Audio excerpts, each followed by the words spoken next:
Under Trump, American pledges $7 billion to the Board of Peace. Yesterday in Washington, D.C., American President Donald Trump held his first meeting with members of his newly created International Board of Peace.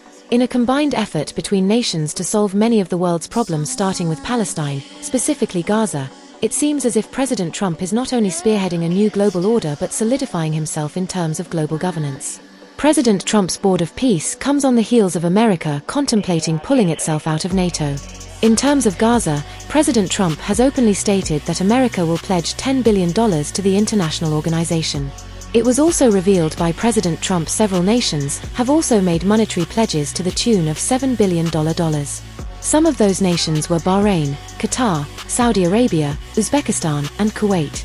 But with all the monetary pledges and promises made during President Trump's speech today, many detractors and geopolitical analysts are wondering if the name of the organization should be changed from the Board of Peace to the Board of War.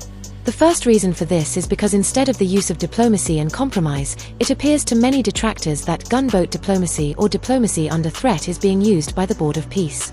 Further backing their position is that member countries of the Board of Peace such as Morocco, Albania, Kosovo, Egypt, Jordan, and Kazakhstan are providing military personnel and assets to meet the needs of the organization.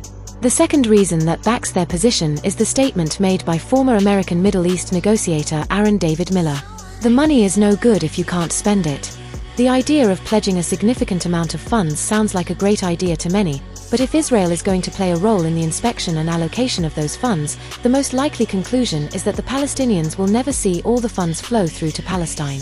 Pushing back against that, those in favor of the Board of Peace believe that they can restore security via professional civilian police under one authority, including training and developing 5,000 Gazan police to be deployed in 60 days.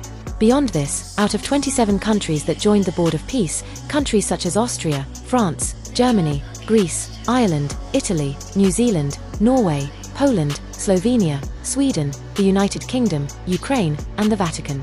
It should also be noted that there were several other countries that were invited to join the Board of Peace but are currently hesitant to do so.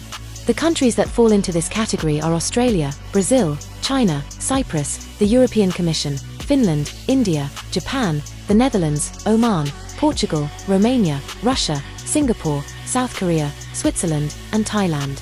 Although the reasons for these countries either declining to join or being hesitant to join President Trump's Board of Peace is currently unknown, the one thing that is known is that the one thing that beats a failure is a try.